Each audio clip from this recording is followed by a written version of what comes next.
over to you, Shannon. We'll see you here in about 45, 50 minutes. Thank you so much.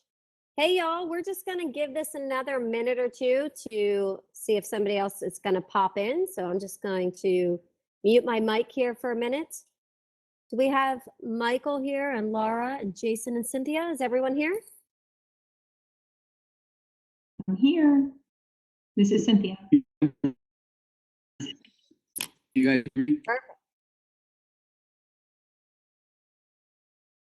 Okay, let's do mic checks for everybody else. Michael, mic check for you. You good? I'm here. Can you hear me? I can. What about you, Laura? Maybe she's not in here yet. Cynthia? I'm here. Got you. And Jason? I'm here. Sorry. It's okay. I can hear everybody. We're just waiting on Laura, I believe.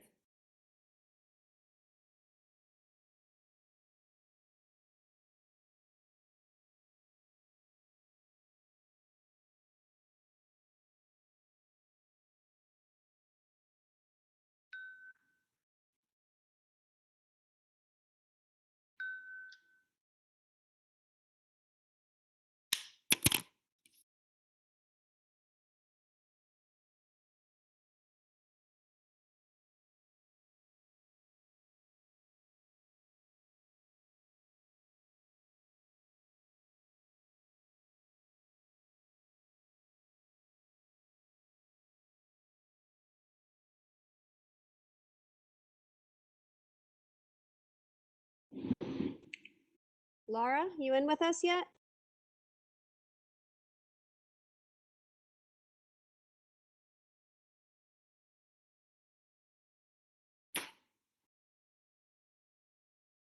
Her Are you avatar's all- here.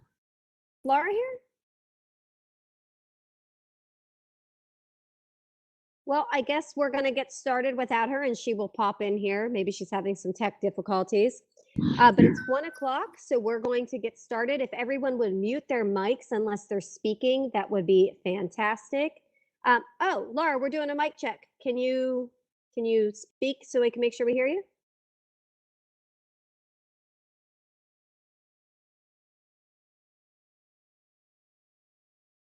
Yeah, I know you can hear me. I want to see if I can hear you. Can you say something, Laura?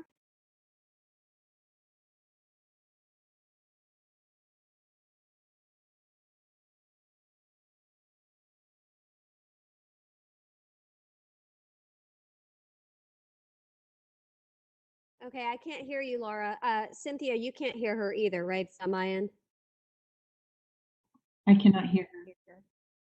Okay, Laura, you might need to reset your mic. Somebody put the directions right there on the upper right-hand corner of your screen. You can see the gear menu. Click on that, then select reinitiate voice, or I can't see, I'm blind. But try to do that, and we're gonna get started, Laura, so just try to do that, and you can hop in as we're going. All right, y'all, it is 1 o'clock, and you guys are here for The Dog Caught the Car, which is really, you got the lead, and now what? I'm Shannon Milligan from Richmond, Virginia. I've been with EXP this is my 4th year. It'll be 4 full years in December. I've been an icon each year and crossing my fingers that I can do it again this year. Thank you so much for joining us. What I would like to do is have all of the panelists introduce themselves. And what we're going to chat about today is what exactly you do once you get the lead. Getting leads is not an issue. Anybody can get a lead. Anybody can pay for leads and go ahead and get them. But we're going to talk about what you're going to do once you get those leads. And that's what's going to make you successful versus just flushing some money down the drain.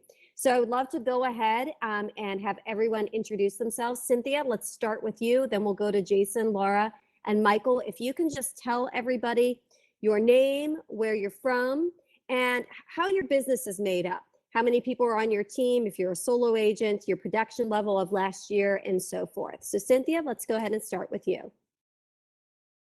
Hi there. I am from the west coast of Florida, and we service Sarasota and all the surrounding areas. I've been an agent for under 4 years.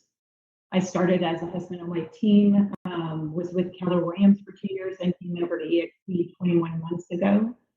My husband's main focus is agent attraction, so I am really just production, so it's really not a husband and wife team anymore.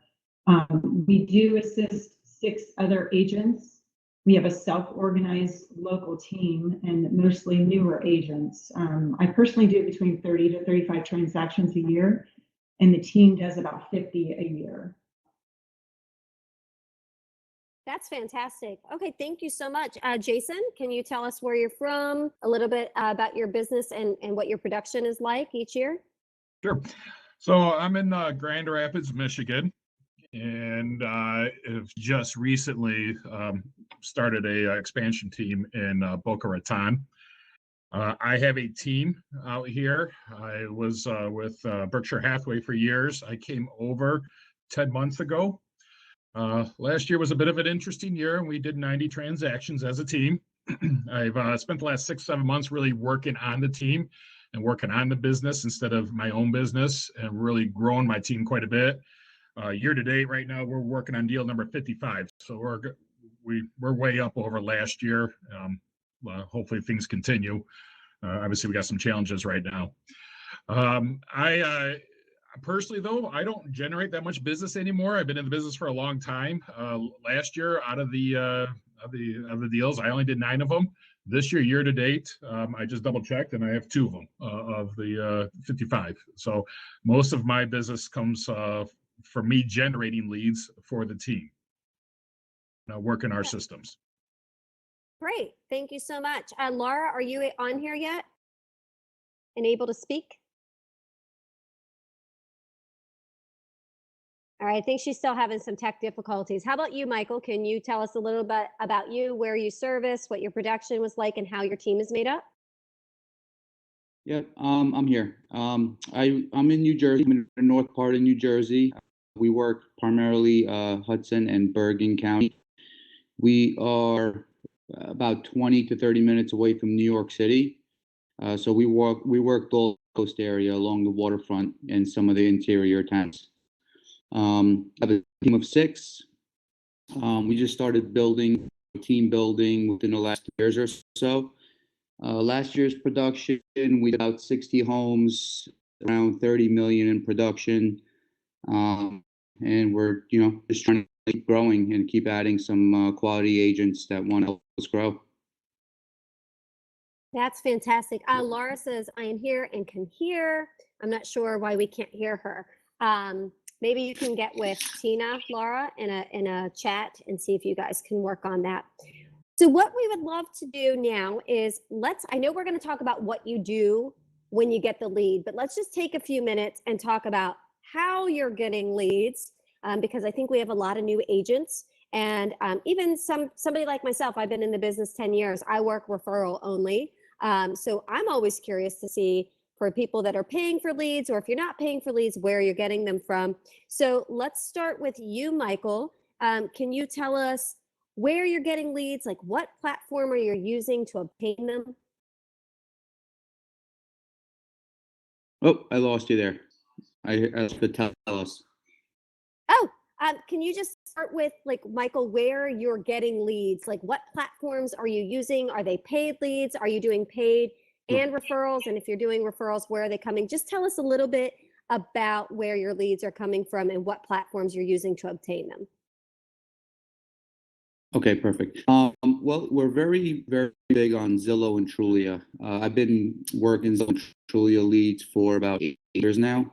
I was working those days before anybody even knew what Zillow was. They used to call it Zillow. And I've worked my way up to owning about 4 or 5 zip codes. I don't know exactly, but I'm paying quite a bit of money to generate business through Zillow. I had started working on getting my reviews up from day one on Zillow. We're up to about 150 to 260 reviews there. So it was a big one for us. We do a lot of PPC on Google through our website. The platform that we use is Sierra Interactive, and we use Sierra to do a lot of our automation. So when lead comes in, they get an email and a text message within 5 minutes, sometimes instantly, depending on kind of lead we have it set on. We also started getting a lot of referral business from a lot of past clients. I've been in the business for 13 years, but I started producing, I would say, about 7 to 8 years ago. So those leads that we've closed on, it was a lot of it was mostly buyer heavy leads. So those leads now are becoming sellers and buying new homes. So now we're starting to get a lot of that referral business or repeat business from that. But most of our business is online and word of mouth. So that's what we're good at. Thank you. And I'll tell you what I just took from a little bit of what you said. There was a little key in there. If you could be like Survivor and just outlast people, right? If you can wait until those first few clients that you had are ready to sell and you've built up, then it can become truly a referral business at some point. So for all you newer agents out there, just remember, Absolutely. you just have to outlast your competition and just hang in there. Cynthia, what about you? Where are you getting your leads? What kind of platforms are you using?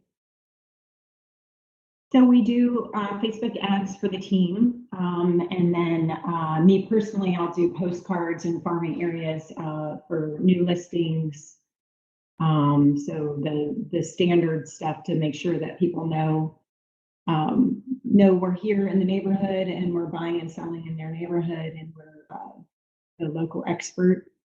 And then of course, a lot of just organic, posts that we do through Facebook that generate interest from potential buyers and sellers, people reaching out. So of course, past clients are referring.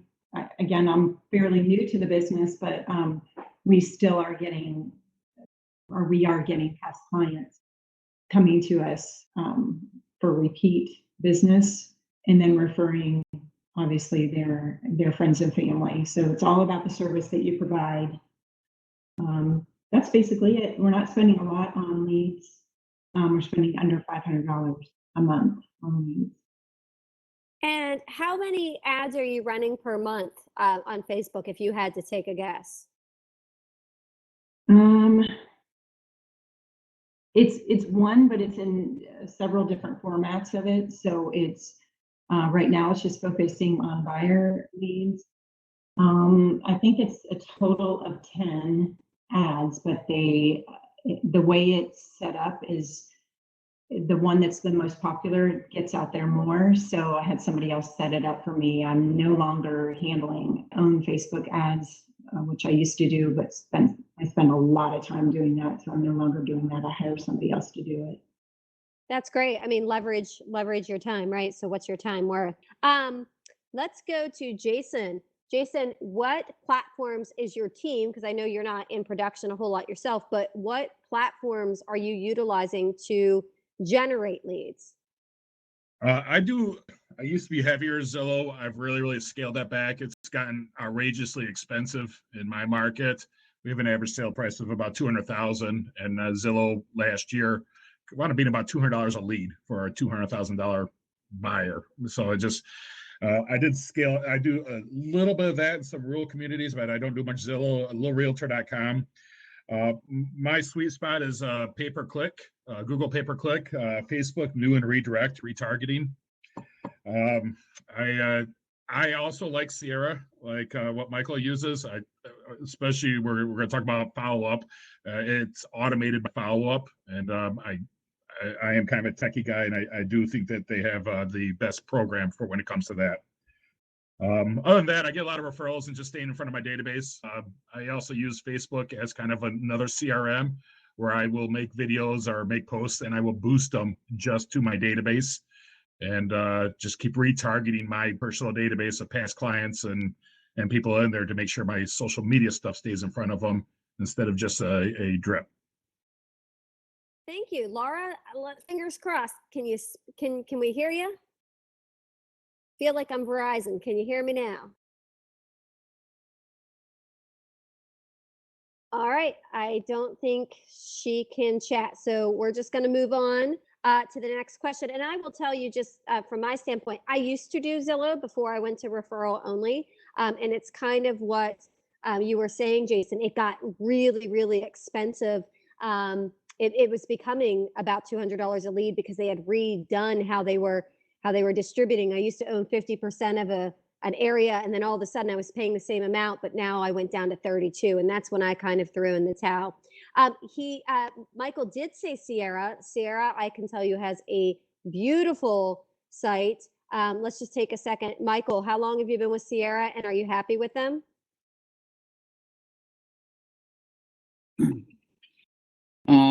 Yeah, I mean, I love Sierra Interactive. I've been with them for going on 4 years now. They had built me a website.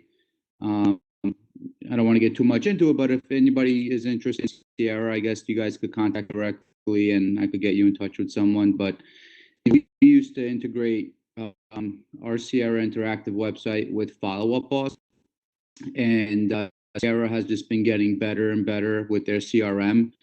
And they had teamed up with, I don't know if you know about this, Jason, but GGMS is a group of agents up in Florida, and they had created some great follow-up systems, great with Sierra's drip campaigns. So we have a lot of automation through GGMS, and they coaching every day through their Facebook platform, and they're always changing things and updating things for us so that we're able to keep touching our clients much as possible. Basically, my rule with my clients is just keep them until they tell you to stop. And any kind of response at that point, pick up the phone and talk. So we're always working our CRM. Thank you. And we're about to get into what we do once we get the lead, but I'd like to ask each of you, if you don't mind sharing. And by the way, Laura, when you do get in, just keep trying to talk and you can interrupt and we'll just see if you work. But if you don't mind telling us what you spend maybe per month or per year, I think we're going to find there's several different ways to skin a cat. And I know, Cynthia, you mentioned $500 a month on Facebook. Is that about what you spend per month generating leads? Yeah, that's all I spend right now. We are looking to ramp it up though and add some different ads to it too. But overall, right now, that's what we're spending. You also mentioned, Cynthia, that you do some mailers. Do you happen to have an idea? Like, is it about, how many houses you're mailing to? And is it like $300 for, 300 homes? Yes, it's pretty inexpensive actually. Amplified mail is very inexpensive. It's only like 52 cents for, I think, first class postage per postcard. You can design your own postcard. We're probably sending out, just depending on how many listings we have at that time, but it's really minuscule when you think about the return on potential buyers or sellers in that neighborhood. So, I'm probably spending $200 to $250 a month on that. Maybe a little bit more. That's a great price. Did you say it's called Amplified? Amplified mail. Great, thank you. Jason, how about you? What are you looking what's your spend on just like these ads, like on your Zillow? Let's just go with that. What's your Zillow? Right now, my Zillow's way down. Right now, my Zillow's $700 a month for 2 markets, and honestly, it might be going down from there. But I'll spend roughly between about $55,000 a year with all of my lead generation when I combine everything together. All right, great. See, and I think this is important for all of us to see the difference of spending and how you get to, different production levels and all that. I have friends that spend $20,000 a month on Zillow, and they have these really big teams. And so I always find it very interesting to see, how there are different ways to skin a cat. What about you, Michael? How much do you think you're spending per month or per year on leads? So on Zillow, we own 4 zip codes. We are around $11,000 a month. Our average price point is 650 up to, $1.5 million, I would say, somewhere around that, depending on our zip codes that we have. We do have a lot of waterfront new construction properties, so it's well worth the return of investment in our area for sure.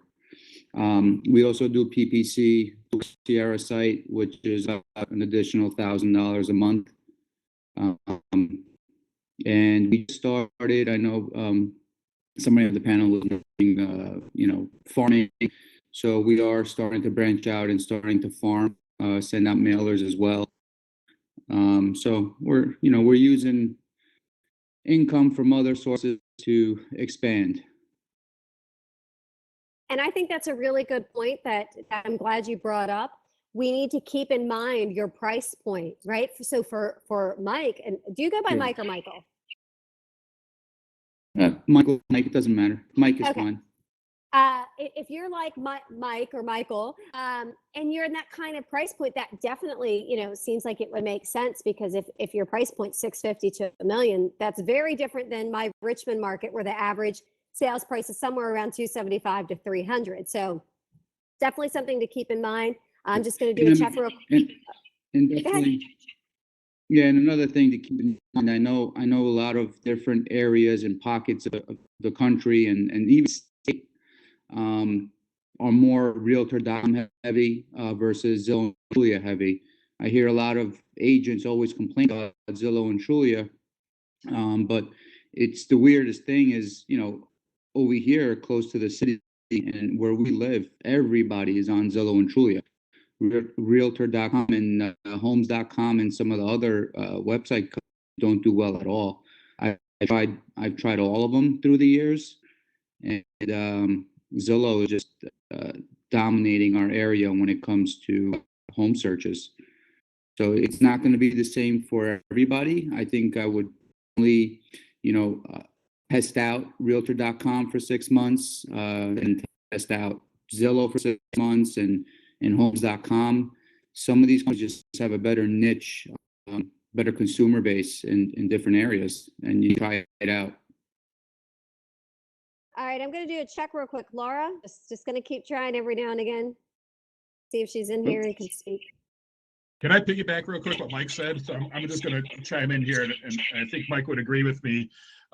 Any internet lead program should not be done unless your CRM system's set up first and your follow-up system set up first, and you're not planning on making any money for a little while. If you're going to do Zillow or pay-per-click or anything today and hoping by mid-June you have a bunch of closings, you're going to fail.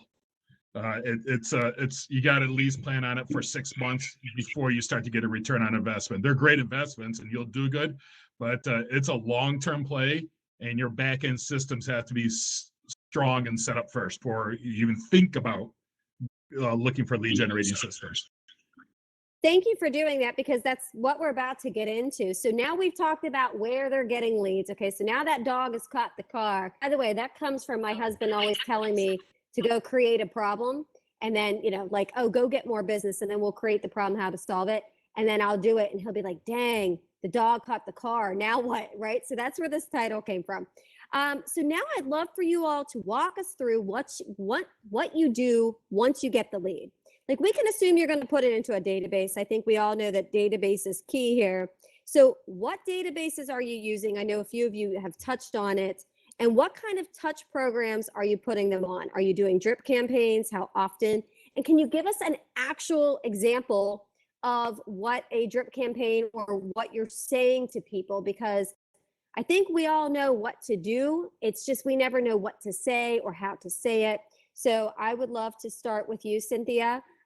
What are you doing once you get that Facebook lead? Because I know with Facebook, a lot of times you have to nurture that a little longer. So what are you doing once you get that lead?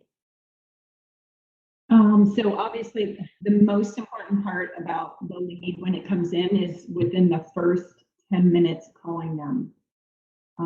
Usually, because it is a Facebook lead, they have their cell phone in their hand. So calling them right away. If you don't reach them, then a text and then an email shortly after that. The text is, I think, where most people respond, and the easiest and the most response I get from text messages, "Hi, is this Richard?" And a lot of people will respond to that message, and then, "Yes, who is this?" And then the text is automatic. It's through KV Core, so it's our KV Core team app. So it leads into the conversation. If they haven't responded that way, then continuing on with touches within the first 72 hours, touching them at least six times in 3 different ways. So call, text, email. We do have an automated drip campaign that starts right away. And then what else? You want the conversation that we have? So, hi, is this Richard? Question mark. And then if there's no response, then it automatically sends them another text message that says, "This is Cynthia Pecora with EXP. Just wanted to reach out to you because you requested real estate info on Facebook. What kind of home are you looking for?" So leaving it an open-ended question, not a yes or no, is important. And again, if they haven't responded to that, then the next thing is an email, and it might be a homes list sent out to them.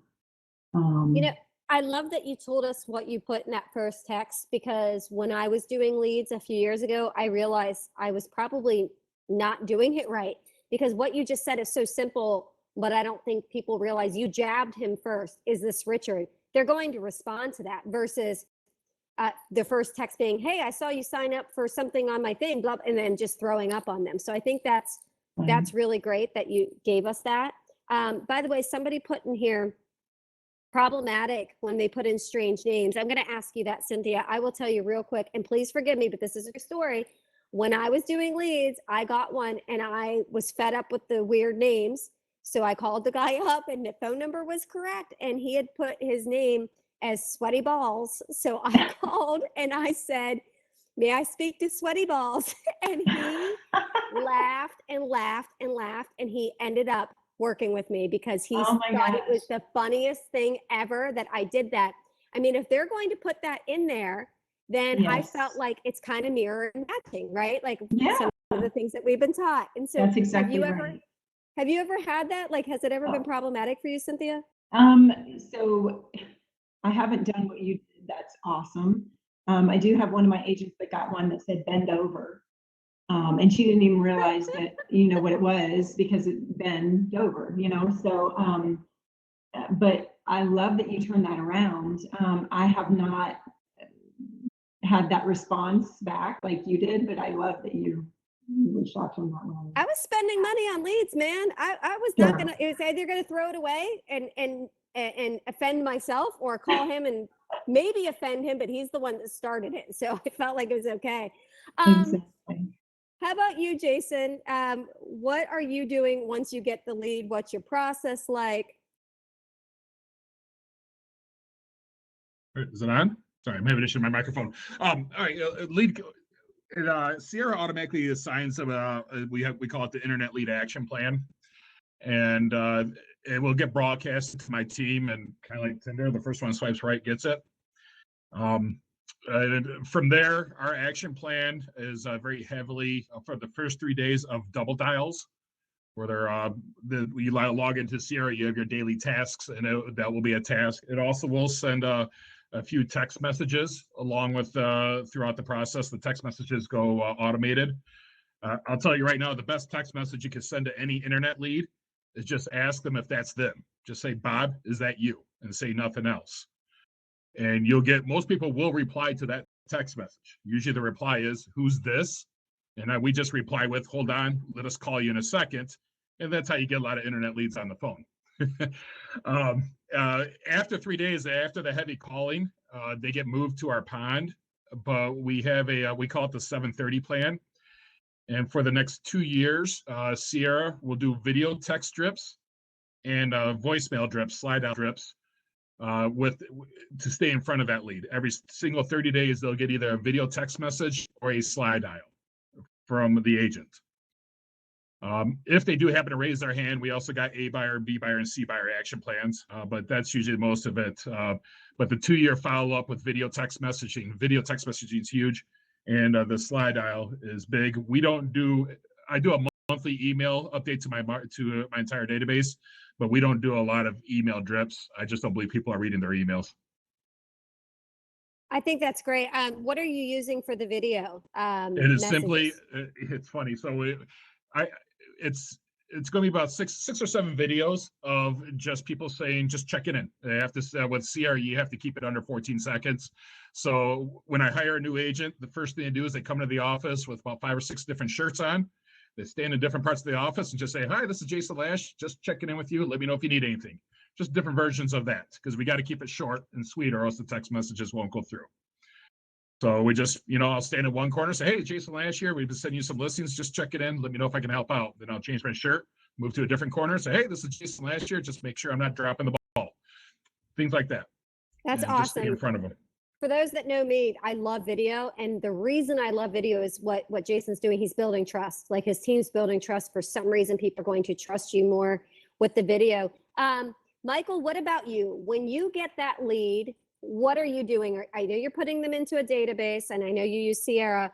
What's happening then? Is there a drip campaign? Are there automatic bots that you're using? And how many times do you feel you need to touch them for them to convert? Yeah, I mean, we have a ton of information, same as Jason, but I just like to kind of backtrack. Because I know you said there may be a lot of new agents here that might not be able to maybe get a CRM right off the bat and get all these action plans in place and all that. Just to let you know, it's great to have it, especially if you're generating, 350 to 400 leads a month like we are now, which is why we had to go in that direction.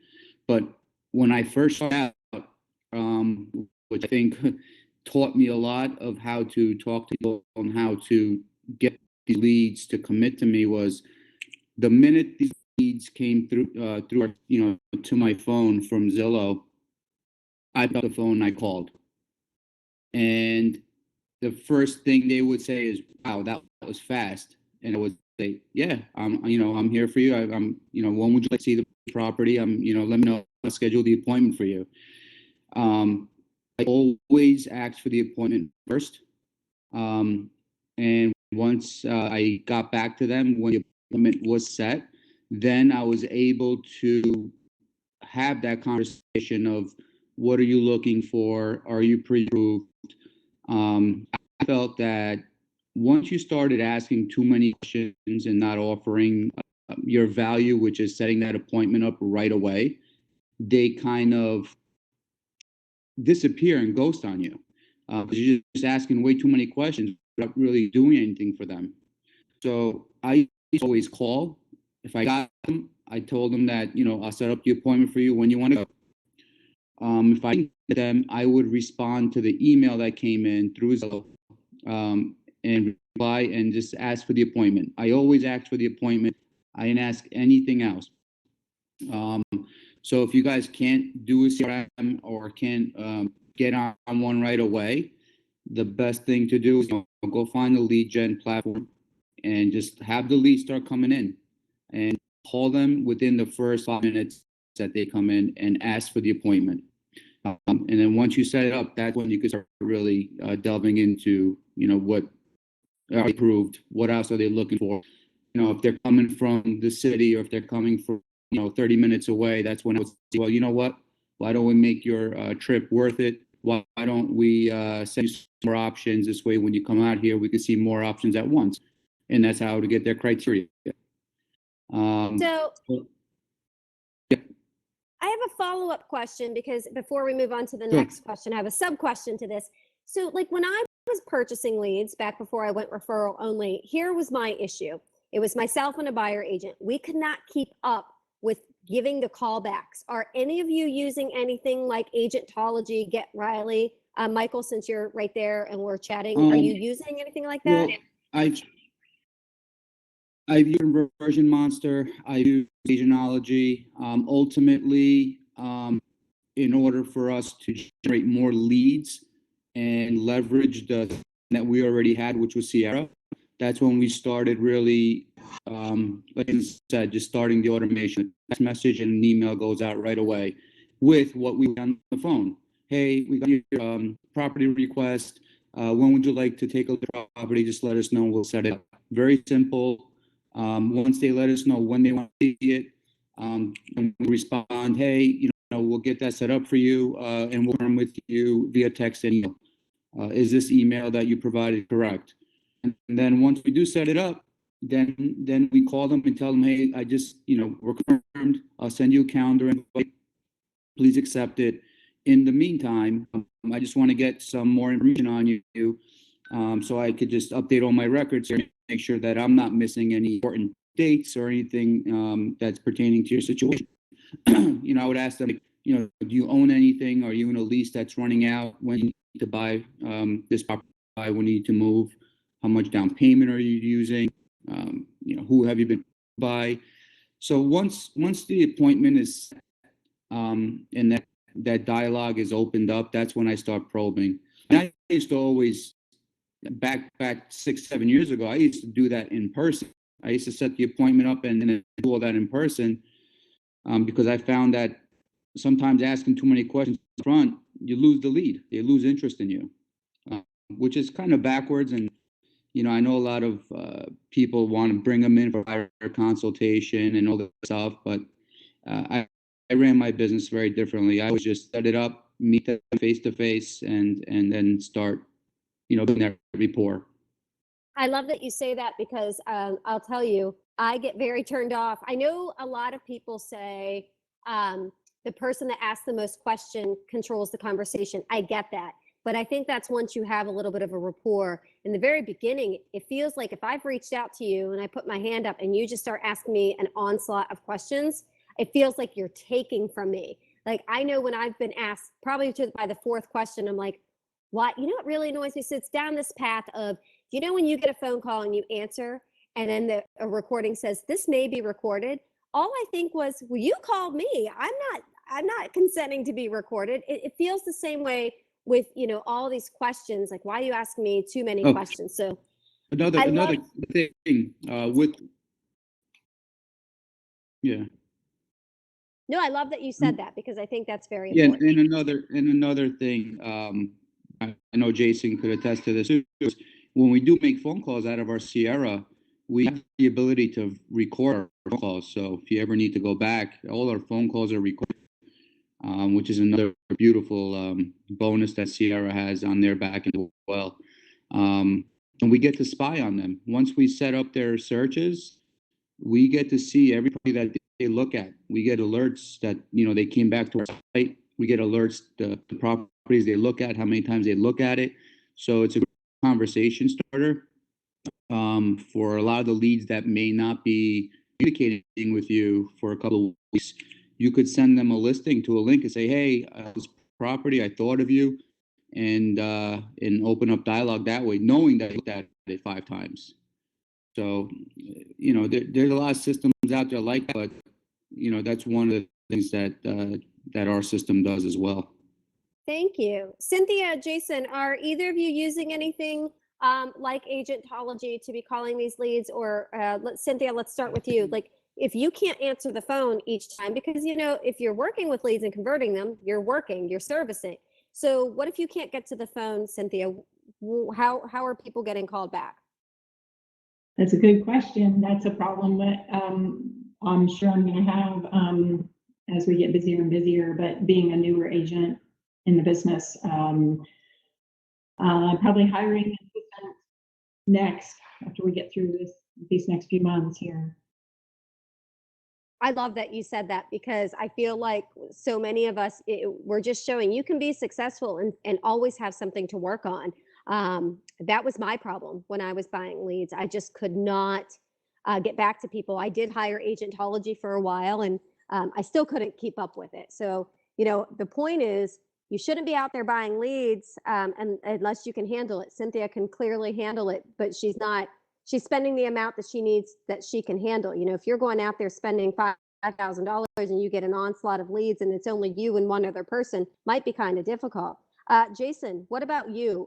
What I know you have a team of people that it probably round robins to answer the phone, but what happens if you guys can't get back to that person right away? What happens if nobody picks up? Is there something, do you have a program that's calling these people? Well, I used to use Agentology. Here's her name. I can't remember the name of it now. I like the product a lot, but I just wasn't seeing, someone mentioned the chat box ROI. I didn't see my closing percentage up. That's one area that I really pressure my team to make sure that they're on these leads as soon as possible. With the CRM system that Mike and I are using, it broadcasts to the team. And when you swipe to claim the lead, it connects you with the lead. So if it's going off, a lead comes in on my team, it's going off to a bunch of people. I'd like to think one of these people are able to answer the phone. After hours, it goes round robin. And yeah, I trust my team and hold them accountable if they're not staying on top of our leads. But Agentology was a good product. I liked it. If I was a smaller team, or if I was a solo agent, I would probably seriously give that. Riley Local, that's a good stuff too. I'd probably give that stuff another look if I was a solo agent. By the way, we're talking about CRA Active. KV Core is a great system too, and KV Core is, I don't want to say it's free, it's included in our fees. And if you're a solo agent and you don't have the budget quite yet, it's a great platform to start. It does generate leads, and it does about 80% of what my CRM system does. So you're not behind the 8 ball if you're using KV Core. It is still a good product. Thank you, guys. So when you get them on the phone, and I know this might seem kind of small to ask, but I know that phone is really heavy for a lot of us. A lot of us have a hard time picking up that phone and having a conversation. What are you all saying to the lead when you get them on the phone? Because a lot of times they may be just in front of a house, right? And they call you and say, hey, I just want info on this. What are you saying to them to get them to continue that conversation? Jason, since you were just talking, why don't we go back to you? Do you know what your team is saying once they do connect to actually take them from a consumer to a client? Do I know what they're saying, or do I want them? What do I want them to say? We have a couple different lead sources. So ZillowRealtor.com lead is somebody that's a little further down the sale process, and we're being notified when they pick out a house. So if it's a ZillowRealtor.com lead, I want them scheduling the showing. I don't care about being pre-approved. I don't care about all that other stuff. Get in front of the client, uses that as an opportunity to meet with them. On a pay-per-click lead, I do want to schedule the appointment, but there is going to be a little bit more of a filtering, just asking them, what they need for mortgages and so forth. Pay-per-click leads are going to be much earlier in the process. These are people that sometimes they're not thinking of buying until next year, and they're just kind of screwing around on the internet right now. So I don't know if that answers your question, but a lot of it depends on the source of the lead. Well, let's say they are screwing around and just they're waiting for a year. What is your process then to keep in touch with them? Well, that's again, my agents on my team need to double dial them 3 times a day. Our system will text them for 3 days in a row. From there, they go into the pond, our pond, and then that's when my CRM will then stay in front of them for the next 2 years between auto text and also auto text messaging and the slide dials.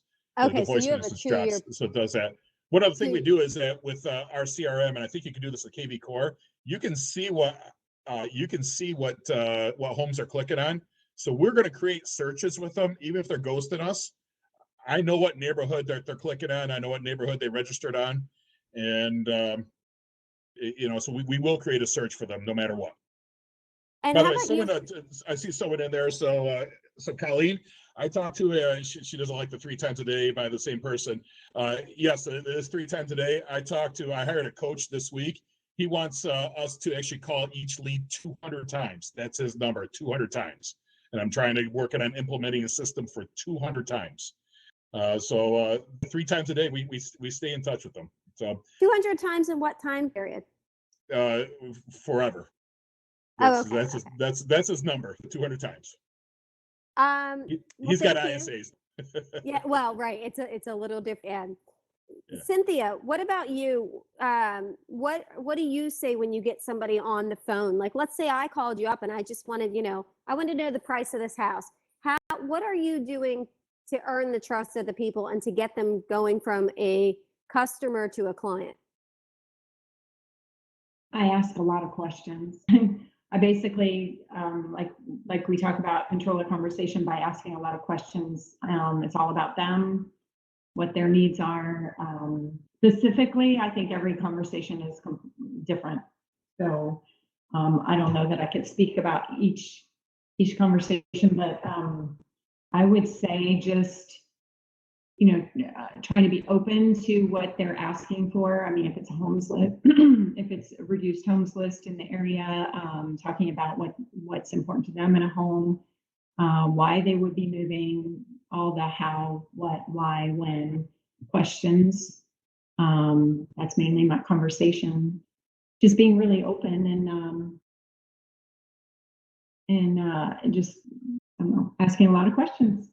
Well, and I think it's different to ask a lot of questions once you've connected. I think if you're asking a ton of questions via text, I'm going to turn off, and I think a lot of people would. But once you connect, I do think it's important to get to the root of their when, why, how, and all that stuff. And if y'all can't tell, just talking to Cynthia, right? You would just tell her anything because you can tell her heart, right? When you get her on the phone.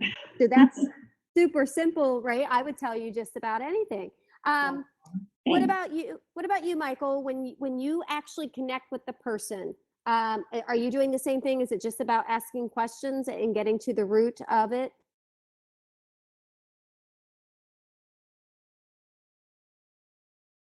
Yeah, I mean, the first time I talk to somebody, I always ask for the appointment first.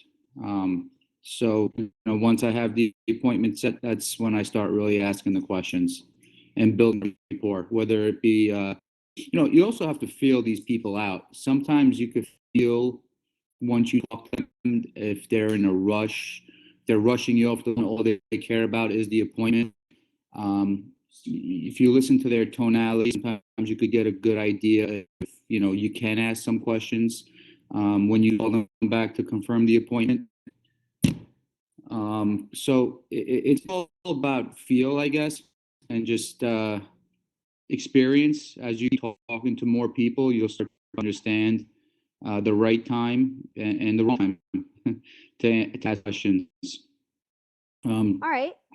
Yeah. So I have a follow-up question for you. We'll just start with you, Sure. Michael. Once you've converted that lead and they're an actual client, you've gotten them under contract, or you have them listed, give us some examples of what you do for a new client as you're through the process with them. Like, for example, I know in my business, if we get a new buyer, we do a handwritten note at the agreement. And then once we go tour for the first time, they get a gift bag. And once they're under contract, they get brownies. And then once they're through inspections, we do a custom luggage tag. What are you doing through the process to keep them engaged and to keep them wanting to refer you when it's all done?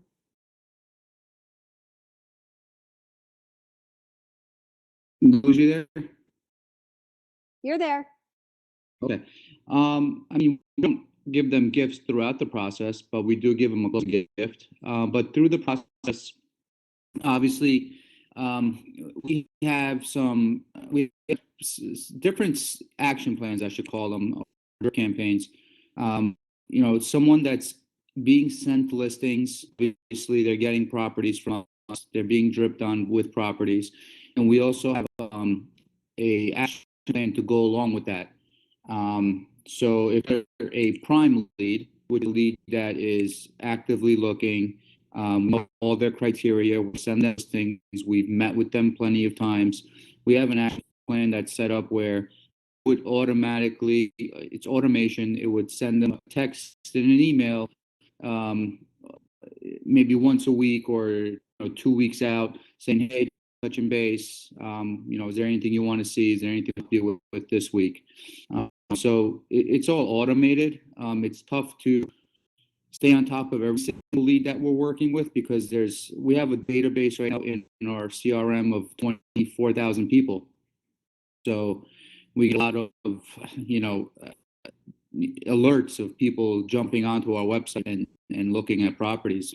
So the But ones that we are you Yeah. staying in touch with them during the process of the home buying Oh, yeah. process? Like, so there's a lot of communication Absolutely. because it's not about gifts. Well, I have It's about yeah, communication. I have a really. transaction coordinator for that. I mean, we have a transaction coordinator that makes sure that the transaction is going smoothly, touches base with them, asks them how the mortgage process is going.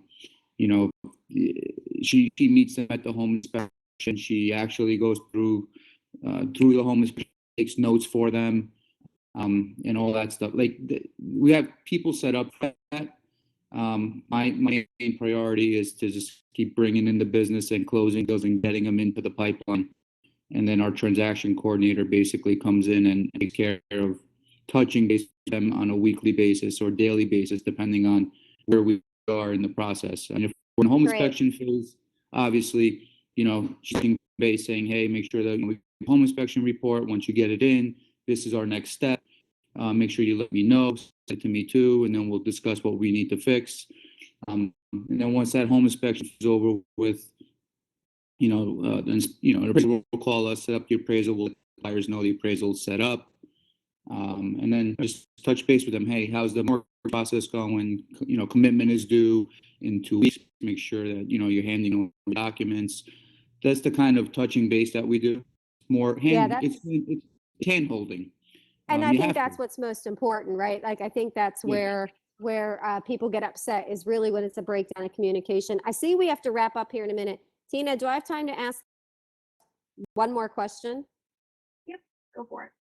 Okay, so I'm going to ask just one last question here from each of you. And it's just once you're through the process with the client and they're closed, what is the most important thing that you're doing to get referrals, warm referrals from people? Because I think a lot of us strive to be referral based businesses down the road. I know in the beginning you have to attract and chase, right? You have to do both.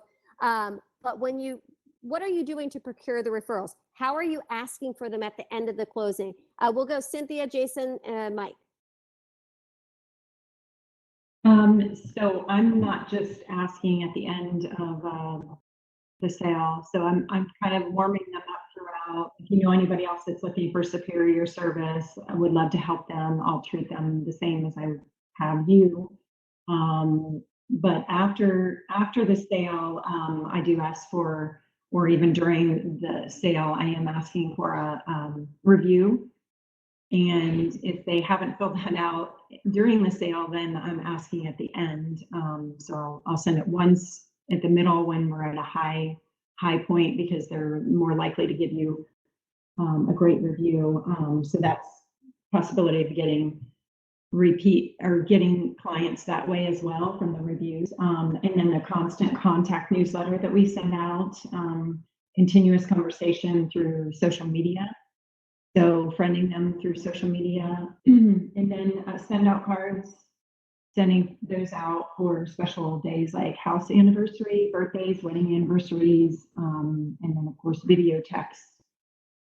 I love that. I love that you told everybody about how important reviews are. It's social proof, everyone. Don't think that they're not going to go Google you after you just texted them. They're going to. So those reviews are uber important.